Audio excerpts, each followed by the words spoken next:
The story of our whale is a really interesting one. She beached off the coast of Ireland in 1891, just 10 years after this museum first opened its doors to the public.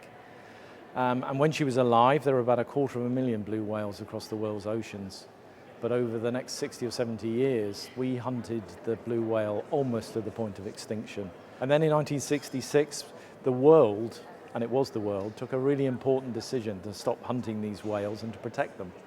And there's a really positive story there that now there are probably 20,000 blue whales across the world's oceans. So we have decided to call her Hope because it is hope she represents hope for the future.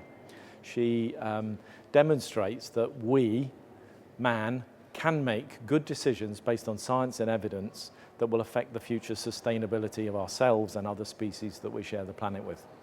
So apart from the amazing blue whale specimen we have suspended from the ceiling, you can also come and see some amazing specimens from the collections which are in our wonder bays, and I'm actually standing in one now.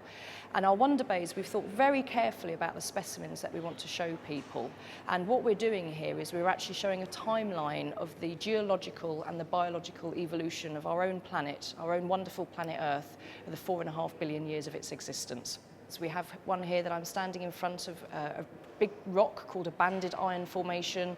These things formed about 3 billion years ago when oxygen was first coming into Earth's atmosphere, and it formed through a chemical process, and it shows the amazing way that our Earth has evolved over time from 4.5 billion years ago approximately when the Earth first formed. And we have amazing dinosaur specimens, fossil mammals, we have amazing corals, seaweeds. There is a huge diversity of objects in this spectacular hall.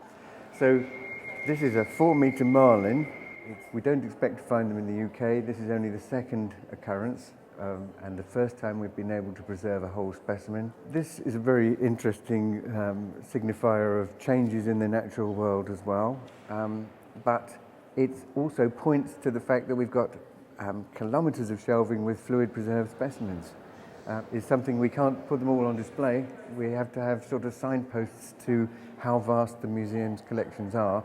So in the other bays you see pointers to individuals, so they're interesting to look at in themselves, and they all have a story to tell, but they also point to the wider collections in the museum.